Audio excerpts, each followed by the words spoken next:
ಅಸ್ಸಲಾಮು ಅಲೈಕುಮ್ ವರಹಮತುಲ್ಲಾಹ್. ಹದೀಸ್ ಬೆಳಕಿಗೆ ಸ್ವಾಗತ. ಪ್ರಿಯ ಪ್ರೇಕ್ಷಕರೇ, ಇತ್ತೀಚೆಗೆ ಕರ್ನಾಟಕದಲ್ಲೊಂದು ಭೀಕರವಾದ ಘಟನೆ ನಡೆಯಿತು. ಒಬ್ಬ ವ್ಯಕ್ತಿ ಜಿಮ್ಮಿನಲ್ಲಿ ನಡೆದು ಹೋಗುವಾಗ ಅರಿತೋ ಅರಿಯದೆಯೋ ಇನ್ನೊಬ್ಬನ ಭುಜಕ್ಕೆ ತಾಗಿ ನಡೆದು ಹೋದ. ಮರುಕ್ಷಣವೇ ಯಾರ ಭುಜಕ್ಕೆ ಹೊಡೆದನೋ ಅವನು ಮರು ಚಿಂತಿಸದೆಯೇ ಈ ನಡೆದು ಹೋದವನ ಕಪಾಳಕ್ಕೊಂದು ಹೊಡೆತ ಹೊಡೆದ.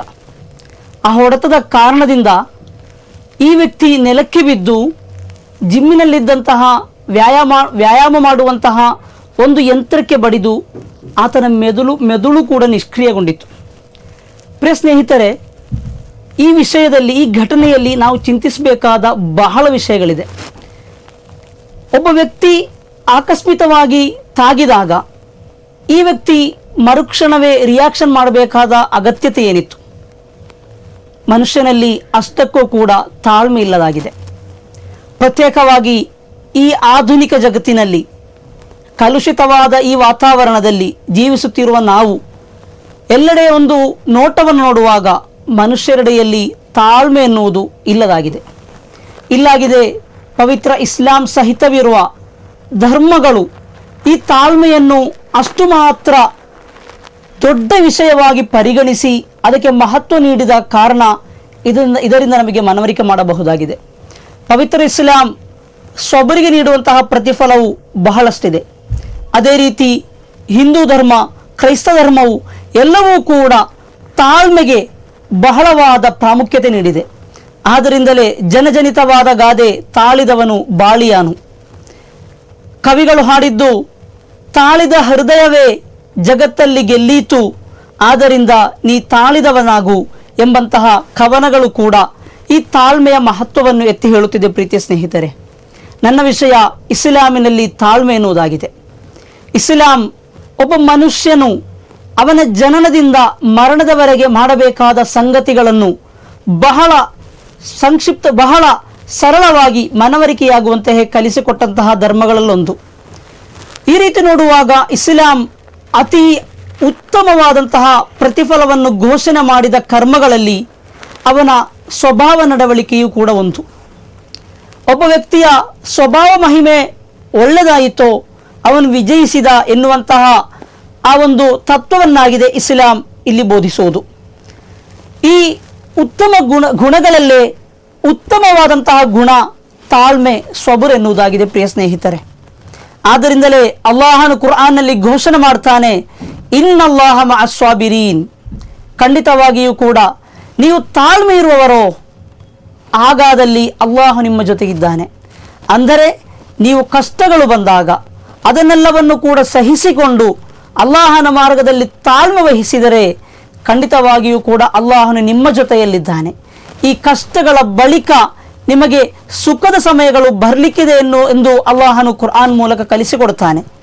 ಅದನ್ನೇ ಆಗಿದೆ ಅಲ್ಲಾಹನು ಮತ್ತೂ ಕೂಡ ಹೇಳುವುದು, ಇನ್ನ ಮಅಲ್ ಉಸ್ರಿ ಯುಸ್ರಾ, ಖಂಡಿತವಾಗಿಯೂ ಕೂಡ ಕಷ್ಟಗಳ ಬಳಿಕ ಮತ್ತೊಮ್ಮೆ ಸುಖ ಬರಲಿಕ್ಕಿದೆ.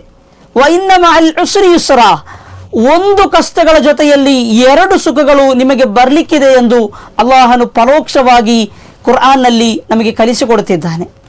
ಹೀಗೆ ಇಸ್ಲಾಂ ಕುರ್ಆನ್ನಲ್ಲಿ ಕೂಡ ಹಲವು ಕಡೆಗಳಲ್ಲಿ ಈ ತಾಳ್ಮೆಗೆ, ಸ್ವಬರಿಗೆ ಬಹಳವಾದ ಮಹತ್ವಗಳನ್ನು ನೀಡಿದೆ. ಅಲ್ಲಾಹನು ಕುರ್ಆನ್ನಲ್ಲಿ ಹೇಳ್ತಾನೆ, ಇನ್ನಮಾ ಯುವಫ್ಫ ಸ್ವಾಬಿರೂನ ಅಜ್ರಹುಂ ಬಿಗೈರಿ ಹಿಸಾಬ್. ಎಲ್ಲ ಕರ್ಮಕ್ಕೂ ಕೂಡ ಅಷ್ಟೇ ಆ ನಿಗದಿತವಾದ ಲಿಮಿಟ್ಗಳಿರುವ ಪ್ರತಿಫಲವನ್ನು ಅಲ್ಲಾಹ ನೀಡ್ತಾನೆ. ಆದರೆ ಸ್ವಬರು ಮಾಡಿದವನಿಗೆ ಮಾತ್ರ ಅಲ್ಲಾಹನು ಬಿಗೈರಿ ಹಿಸಾಬ್, ಅದು ಲೆಕ್ಕವಿಲ್ಲದಷ್ಟು ಅಲ್ಲಾಹನು ಬಾಚಿ ಪ್ರತಿಫಲಗಳನ್ನು ನೀಡುತ್ತಾನೆ ಎಂದು ಕುರ್ಆನ್ನಲ್ಲಿ ಅಲ್ಲಾಹನು ಹೇಳುತ್ತಿದ್ದಾನೆ.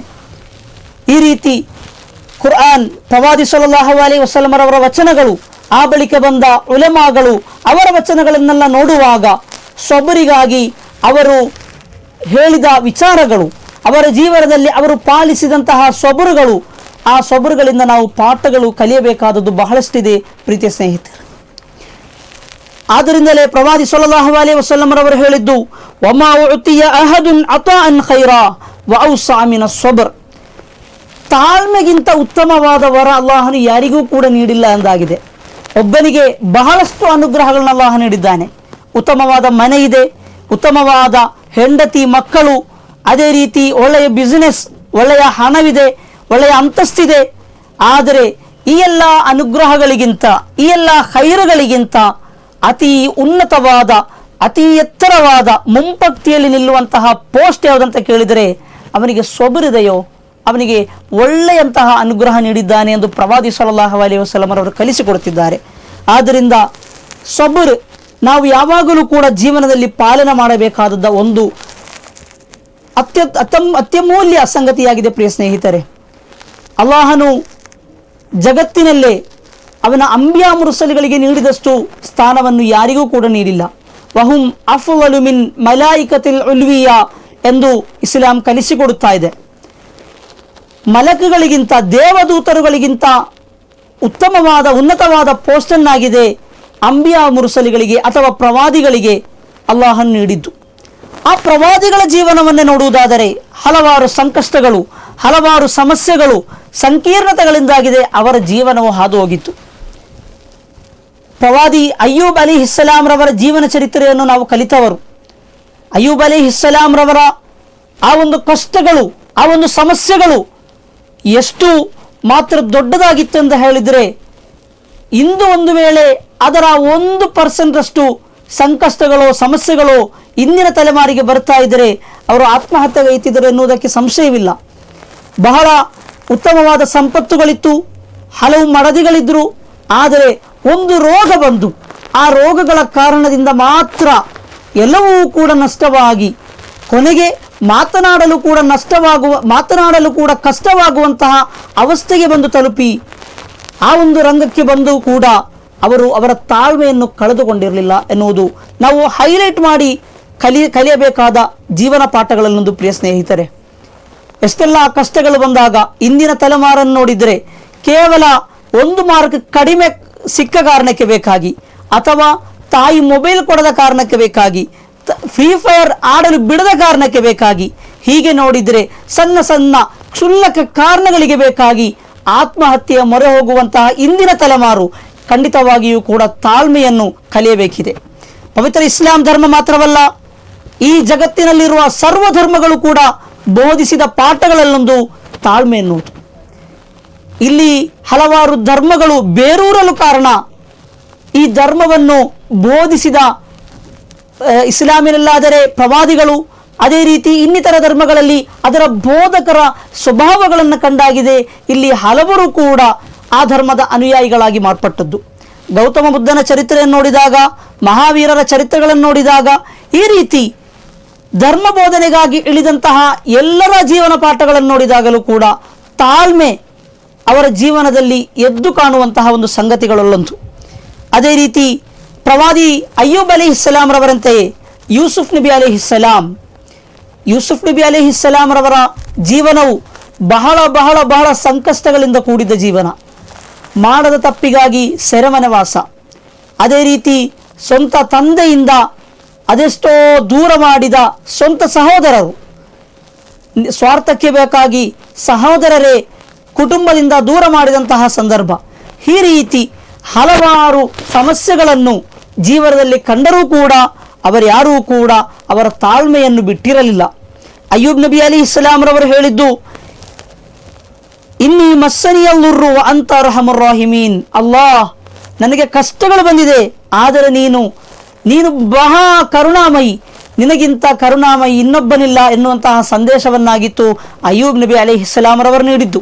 ಅವರು ತಾಳ್ಮೆ ಕಳೆದುಕೊಂಡು ಇನ್ನು ಯಾವುದಾದರೂ ವಿಚಾರಗಳನ್ನು ಮಾಡಬಹುದಿತ್ತು, ಆದರೆ ಅಂತಹ ಒಂದು ಕಾರ್ಯಕ್ಕೆ ಅವರು ಧುಮುಕಲಿಲ್ಲ. ಕಾರಣ ಇಸ್ಲಾಂ ಕಲಿಸಿದ ಪಾಠಗಳೆಲ್ಲ ತಾಳ್ಮೆಯನ್ನು ಕಳೆದುಕೊಳ್ಳುವುದು ಎನ್ನುವುದು. ಆದ್ದರಿಂದ ತಾಳ್ಮೆ ಇದ್ದವನೇ ಯಶಸ್ವಿಯಾಗುತ್ತಾನೆ.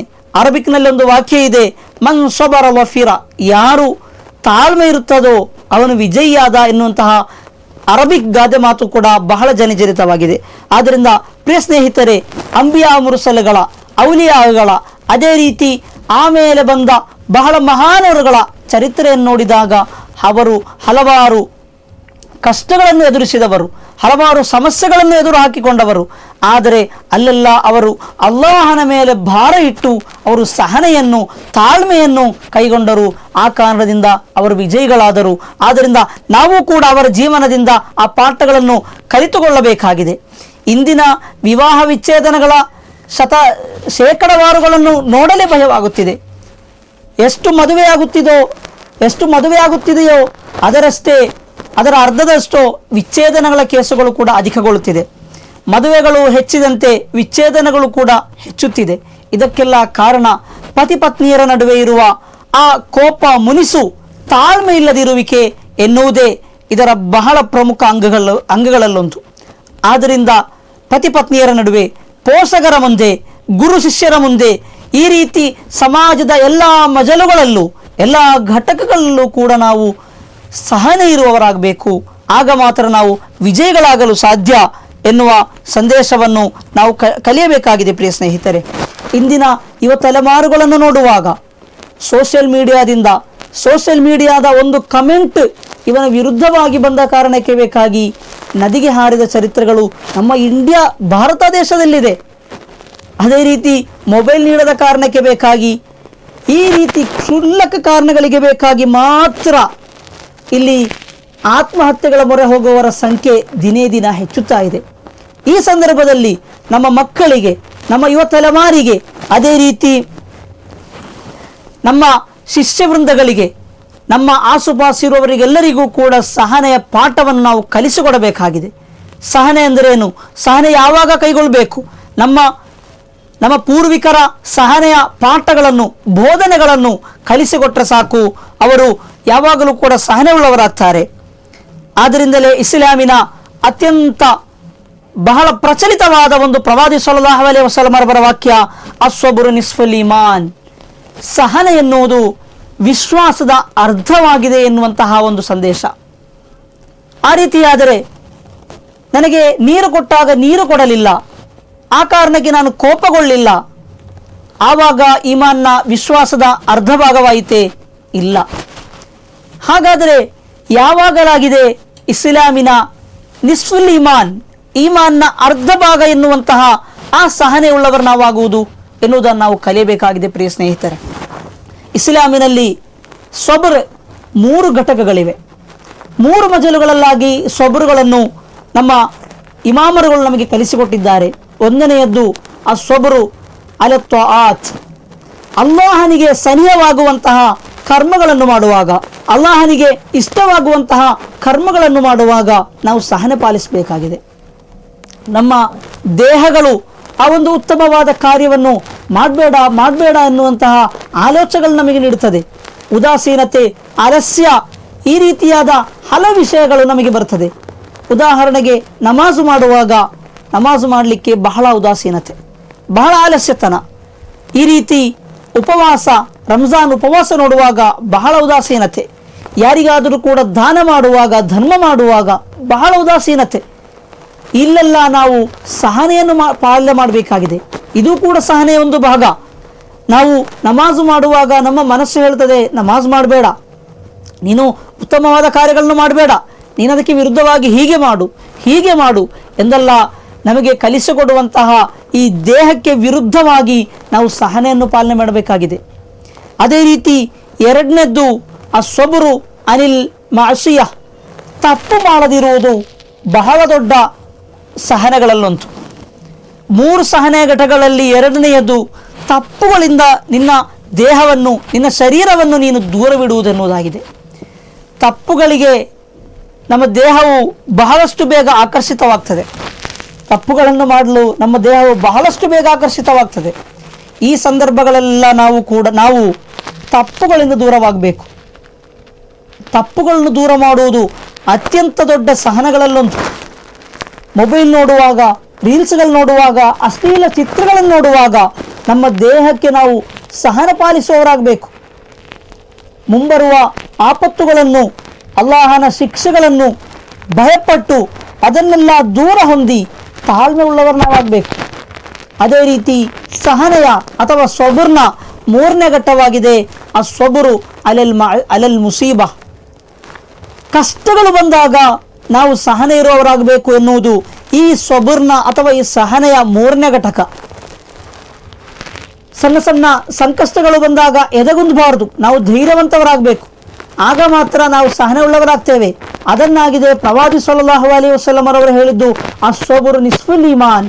ಕೇವಲ ಒಂದು ಸಂದರ್ಭದಲ್ಲಿ ತಾಳ್ಮೆಗೊಂಡ ಮಾತ್ರಕ್ಕೆ ನಾವು ಒಬ್ಬನಲ್ಲಿ ಕೋಪಗೊಳ್ಳಲಿಲ್ಲ ಎನ್ನುವ ಕಾರಣಕ್ಕೆ ಮಾತ್ರ ಅವನ ಈಮಾನ್ನ ಅರ್ಧ ಭಾಗವಾಗಿಲ್ಲ. ಹೊರತಾಗಿ ಈ 3 ಘಟಕಗಳು ಸಮ್ಮಿಲನಗೊಂಡಾಗ ಮಾತ್ರ, ಈ 3 ಘಟಕಗಳು ಸಮ್ಮಿಳಿತಗೊಂಡಾಗ ಮಾತ್ರವಾಗಿದೆ ನಾವು ಈಮಾನ್ನ ಅರ್ಧ ಭಾಗವನ್ನು ಪೂರ್ತಿಗೊಳಿಸಿದವರಾಗುವುದು. ಆದ್ದರಿಂದ ಒಬ್ಬ ವಿಶ್ವಾಸಿಯ ಜೀವನದಲ್ಲಿ ಈ 3 ರೀತಿಯ ಸಹನೆಗಳು ಕೂಡ ಇರಬೇಕು. ಆವಾಗಲಾಗಿದೆ ಆ ಸಬ್ರ್, ಆ ತಾಳ್ಮೆ ಈಮಾನ್ನ ಅರ್ಧ ಭಾಗವಾಗುವುದು. ಆದ್ದರಿಂದ ನಾವು ನಮ್ಮ ಜೀವನದಲ್ಲಿ ಹಲವು ಘಟಕಗಳಲ್ಲಿ, ಹಲವು ಮಜಲುಗಳಲ್ಲಿ ಹಾದು ಹೋಗುವಾಗ, ಹಲವಾರು ಸಂದರ್ಭಗಳನ್ನು ಎದುರಿಸುವಾಗ ಈ 3 ಸಹನೆಗಳನ್ನು ಪಾಲನೆ ಮಾಡುವವರಾಗಬೇಕು. ಉದಾಹರಣೆಗೆ ಅಲ್ಲಾಹನು ಹೇಳಿದಂತೆ, ಅಲ್ಲಾಹು ಯುಹಿಬ್ಬು ಸ್ವಾಬಿರೀನ್. ಅಲ್ಲಾಹು ಯಾರು ಸಹನಗೊಳ್ತಾರೋ, ಯಾರು ಸಹನೆಯನ್ನು ಕೈಗೊಳ್ತಾರೋ ಅವರನ್ನು ಅಲ್ಲಾಹನು ಇಷ್ಟಪಡ್ತಾನೆ. ಇಷ್ಟಪಟ್ಟಾಗ ಅವರು ಅಲ್ಲಾಹನ ಜನ ಆಗ್ತಾರೆ. ಆಮೇಲೆ ಅಲ್ಲಾಹು ಅವನಿಗೆ ಎಲ್ಲ ವಿಷಯದಲ್ಲೂ ಕೂಡ ಸುಲಭಗೊಳಿಸ್ತಾನೆ ಅಲ್ಲಾಹು. ಆದ್ದರಿಂದ ಅಸ್ಸಬ್ರು ನಿಸ್ಫುಲ್ ಈಮಾನ್ ಎನ್ನುವುದರ ತಾತ್ಪರ್ಯ ಕೇವಲ ಒಂದು ಸಂದರ್ಭದಲ್ಲಿ ಸಹನಗೊಂಡ ಮಾತ್ರಕ್ಕೆ ಈಮಾನ್ನ ಅರ್ಧ ಭಾಗವಾಯಿತು ಎಂದಲ್ಲ, ಹೊರತಾಗಿ ಈ 3 ಸಂದರ್ಭಗಳಲ್ಲೂ ಕೂಡ ಅಸ್ಸಬ್ರು ಅಲ ತ್ವಾಅತ್, ಅಸ್ಸಬ್ರು ಅನಿಲ್ ಮಅಸಿಯಾ, ಅಸ್ಸಬ್ರು ಅಲಲ್ ಮುಸೀಬಾ, ಈ 3 ಘಟಕಗಳಲ್ಲೂ ಕೂಡ ಸಹನೆ ಪಾಲ್ಗೊಂಡಾಗ ಮಾತ್ರ ಈಮಾನ್ನ ಅರ್ಧ ಭಾಗವಾಗಿ ಈ ಸಹನೆ ಸಬರ್ ಎನ್ನುವುದು ಪಾಲನೆಯಾಗ್ತದೆ ಎನ್ನುವುದನ್ನು ಕೂಡ ನಾವು ಅರ್ಥ ಮಾಡಿಕೊಳ್ಬೇಕಾದ ಸಂಗತಿಯಾಗಿದೆ. ಪ್ರಿಯ ಸ್ನೇಹಿತರೆ, ಒಂದು ದಿನ ಪ್ರವಾದಿ ಸಲ್ಲಲ್ಲಾಹು ಅಲೈಹಿ ವಸಲ್ಲಂ ರವರು ಮದೀನಾದ ಅನ್ಸಾರ್ಗಳ ಬಳಿ ಹೋಗ್ತಾರೆ. ಅನ್ಸಾರ್ಗಳ ಬಳಿ ಹೋಗಿ ಹೇಳ್ತಾರೆ, ಇಹಿಯಾ ಉಲೂಮುದ್ದೀನ್ನಲ್ಲಿ ಇಮಾಮ್ ಗಜಾಲಿ ರಲಿಯಲ್ಲಾಹು ಅನ್ಹು ರವರು ವಿವರಿಸುವಂತಹ ಒಂದು ಘಟನೆ. ಪ್ರವಾದಿ ಸಲ್ಲಲ್ಲಾಹು ಅಲೈಹಿ ವಸಲ್ಲಂ ರವರು ಅನ್ಸಾರ್ಗಳ ಬಳಿ ಹೋಗಿ ಆ ಮುಅ್ಮಿನೂನ ಅಂತುಮ್, ನೀವು ವಿಶ್ವಾಸಿಗಳು ಎಂದು ಕೇಳ್ತಾರೆ. ಆಗ ಅನ್ಸಾರ್ಗಳು ಯಾರೂ ಕೂಡ ಮಾತನಾಡುವುದಿಲ್ಲ. ಕಾರಣ ಈ ಪ್ರಶ್ನೆಯ ಹಿಂದಿನ ರಹಸ್ಯ ಅಲ್ಲಾಹನಿಗೂ ಅವನ ರಸೂಲನಿಗೆ ಮಾತ್ರ ತಿಳಿದಿದೆ ಎನ್ನುವಂತಹ ಆ ಒಂದು ಉದ್ದೇಶದಲ್ಲಿ ಅನ್ಸಾರ್ಗಳು ಯಾರೂ ಕೂಡ ಮಾತೆತ್ತುವುದಿಲ್ಲ, ಪಿಟಿಕೆನ್ನುವುದಿಲ್ಲ. ಆಗ ಅಲ್ಲಿದ್ದ ಉಮರ್ ರಲಿಯಲ್ಲಾಹು ಅನ್ಹು ರವರು ಹೇಳುತ್ತಾರೆ, ನಾಮ್ ಯಾ ರಸೂಲಲ್ಲಾಹ್, ನಾನು ಸತ್ಯವಿಶ್ವಾಸಿ, ಹೌದು ನಾವೆಲ್ಲರೂ ಕೂಡ ಮುಅ್ಮಿನೀನ್ಗಳು ಎನ್ನುವಂತಹ ಆ ಒಂದು ವಿಚಾರವನ್ನು ಉಮರ್ ರಲಿಯಲ್ಲಾಹು ಅನ್ಹು ರವರು ಪ್ರವಾದಿ ಸಲ್ಲಲ್ಲಾಹು ಅಲೈಹಿ ವಸಲ್ಲಂ ಅವರಿಗೆ ಹೇಳ್ತಾರೆ. ತಕ್ಷಣ ಪ್ರವಾದಿ ಸಲ್ಲಲ್ಲಾಹು ಅಲೈಹಿ ವಸಲ್ಲಂ ಅವರ ಪ್ರಶ್ನೆ, ವಮಾ ಅಲಾಮತು ಈಮಾನಿಕುಂ, ಹಾಗಾದರೆ ನೀವು ವಿಶ್ವಾಸಿಗಳ, ನೀವು ಸತ್ಯ ವಿಶ್ವಾಸಿಗಳ, ಹಾಗಾದರೆ ನಿಮ್ಮ ವಿಶ್ವಾಸದ ಸೂಚನೆಗಳೇನು? ನೀವು ವಿಶ್ವಾಸಿಗಳಂತ ಹೇಳ್ತಿದ್ದೀರಲ್ಲ, ನಿಮ್ಮ ಜೀವನದಲ್ಲಿ ಸತ್ಯ ವಿಶ್ವಾಸದ ಸೂಚನೆಗಳೇನು ಅಂತ ಕೇಳ್ತಾರೆ. ಆಗ ಉಮರ್ ರಲಿಯಲ್ಲಾಹು ಅನ್ಹು ರವರು ಹೇಳ್ತಾರೆ, ನಷ್ಕುರು ಅಲರ್ ರಖಾವ್, ಪ್ರವಾದಿವರ್ಯರೇ, ನಮಗೆ ಸುಖಗಳು ಬಂದಾಗ, ಪ್ರಗತಿಗಳು, ಔನ್ನತ್ಯಗಳು ನಮ್ಮನ್ನು ಹರಸಿ ಬಂದಾಗ ನಾವು ಅಲ್ಲಾಹನಿಗೆ ಕೃತಜ್ಞರಾಗ್ತೇವೆ. ನಾವು ಕೃತಜ್ಞರಾಗಿ ಅಲ್ಲಾಹನ ವಿರುದ್ಧ ಮಾತೆತ್ತುವುದಿಲ್ಲ, ಬದಲಾಗಿ ಅದಕ್ಕೆ ಶುಕ್ರುಗಳನ್ನು, ಧನ್ಯತಾ ಭಾವವನ್ನು ನಾವು ಅಲ್ಲಾಹನಿಗೆ ಕೃತಜ್ಞರಾಗ್ತೇವೆ ಎಂದು ಹೇಳ್ತಾರೆ.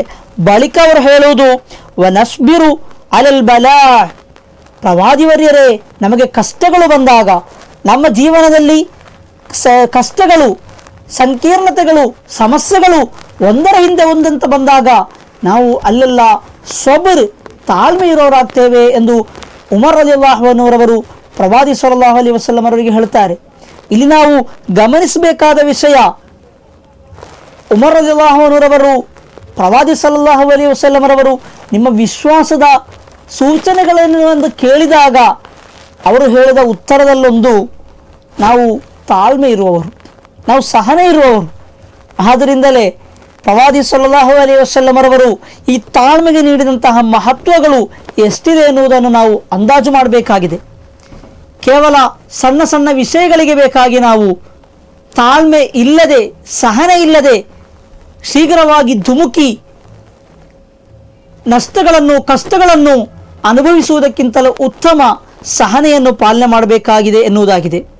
ಇತ್ತೀಚೆಗೆ ಕೆಲವರು ಹೇಳ್ತಾರೆ, ಕೆಲ ಅದ್ಭುತಗಳನ್ನು ಸಾಧಿಸಿದವರ ವಿಷಯಗಳನ್ನು ನೋಡುವಾಗ ಅವರ ಜೀವನದಲ್ಲಿ ಸಹನೆ ಎನ್ನುವುದು ಅವಿಭಾಜ್ಯ ಅಂಗವಾಗಿದೆ. ಇತ್ತೀಚೆಗೆ ಅದಕ್ಕೆ ದೊಡ್ಡ ದೊಡ್ಡ ರಾಜಕಾರಣಿಗಳ, ದೊಡ್ಡ ದೊಡ್ಡ ಕವಿಗಳ, ದೊಡ್ಡ ದೊಡ್ಡ ವಿಜ್ಞಾನಿಗಳ ಚರಿತ್ರೆಗಳನ್ನು, ಅವರ ವಿಷಯಗಳನ್ನು ಉದಾಹರಣೆಯಾಗಿ ಇದಕ್ಕೆ ತೆಗೆಯಬಹುದಾಗಿದೆ. ಕಾರಣ, ಅವರ ಜೀವನದಲ್ಲಿ ಅವರು ಸಹನೆಯನ್ನು ಅವಿಭಾಜ್ಯ ಅಂಗವಾಗಿ ಕಂಡರು. ಆದ್ದರಿಂದ ಅವರು ವಿಜಯಿಗಳಾದರು ಎನ್ನುವಂತಹ ಉದಾಹರಣೆಗಳು ನಮ್ಮ ಅಕ್ಕಪಕ್ಕದಲ್ಲಿ ನಮಗೆ ಕಾಣಬಹುದಾಗಿದೆ. ಪ್ರಿಯ ಸ್ನೇಹಿತರೆ, ಈ ತಾಳ್ಮೆಯ ಫಲ ಜನ್ನತ್ತಾಗಿದೆ. ಇಸ್ಲಾಂ ಸಬೂರ್ನವನಿಗೆ ನೀಡಿದಂತಹ ಅತ್ಯಂತ ದೊಡ್ಡ ಪ್ರತಿಫಲ ಸ್ವರ್ಗವಾಗಿದೆ. ಸಲಾಮುನ್ ಅಲೈಕುಂ ಬಿಮಾ ಸಬರ್ತುಂ, ನೀವು ತಾಳ್ಮೆ ತೋರಿದ ಕಾರಣದಿಂದ ನಿಮಗೆ ಶಾಂತಿ ಇರಲಿ ಎಂದು ಕುರಾನ್ ಹೇಳಿದಂತೆ, ಯಾರು ತಾಳ್ಮೆ ಹೊಂದುತ್ತಾನೋ ಅವನು ಖಂಡಿತವಾಗಿಯೂ ಕೂಡ ವಿಜಯಗಳಲ್ಲಿ ಸೇರ್ತಾನೆ, ಅವನಿಗೆ ಜನ್ನತ ಪ್ರಾಪ್ತಿಯಾಗ್ತದೆ. ಆ ಕೂಟದಲ್ಲಿ ಅಲ್ಲಾಹ್ ನಮ್ಮನ್ನು ಕೂಡ ಒಳಗೊಳಿಸಲಿ. ನಮ್ಮ ಜೀವನದ ಎಲ್ಲ ಸಂದರ್ಭಗಳಲ್ಲೂ ಕೂಡ ಕೋಪವನ್ನು ನಿಯಂತ್ರಿಸಬೇಕು, ಪೋಷಕರೊಂದಿಗೆ ತಾಳ್ಬೇಕು. ಈ ಕೋಪವನ್ನು ನಿಯಂತ್ರಿಸುವುದು ಕೂಡ ಅತ್ಯಂತ ದೊಡ್ಡವಾದ ಸಹನೆ ಎನ್ನುವುದನ್ನು ನಾವು ಮನಗಂಡು ನಮ್ಮ ಜೀವನದ ಎಲ್ಲ ಭಾಗಗಳಲ್ಲೂ, ಇನ್ನು ಮುಂದೆ ನಮ್ಮ ಕರ್ನಾಟಕದಲ್ಲೋ ನಮ್ಮ ಭಾರತದಲ್ಲೋ ಸಹನೆ ಇಲ್ಲದ ಕಾರಣಕ್ಕೆ ಬೇಕಾಗಿ ಇತ್ತೀಚೆಗೆ ನಡೆದಂತಹ ಅಂತಹ ಅನಾಹುತಗಳು ನಡೆಯದೇ ಇರಲಿ. ಎಲ್ಲ ಜನರು ಕೂಡ ಸಹನೆಯನ್ನು ಪಾಲನೆ ಮಾಡಲಿ, ನಮ್ಮ ಯುವ ತಲೆಮಾರು ಸಹನೆ ಉಳ್ಳವರಾಗಲಿ. ಆದ್ದರಿಂದ ಎಲ್ಲರಿಗೂ ಕೂಡ ಸಹನೆಯ ಪಾಠವನ್ನು ಬೋಧಿಸೋಣ. ನಮ್ಮ ಜೀವನದಲ್ಲೂ ಕೂಡ ಸಹನೆಯನ್ನು ಅವಿಭಾಜ್ಯ ಘಟಕವಾಗಿ ಕಾಣೋಣ. ತಾಳ್ಮೆಯ ಹೃದಯವೇ ನಿಜವಾದ ಪರ್ವತ, ಗಾಳಿ ಮಳೆ ಬಿರುಗಾಳಿಗೂ ಅಚಲವದು ಎನ್ನುವ ಕವಿಯವರ ಮಾತುಗಳಿಗೆ ವಿರಾಮ. ಅಸ್ಸಲಾಮು ಅಲೈಕುಂ ವರಹಮತುಲ್ಲಾಹಿ ವಬರಕಾತು.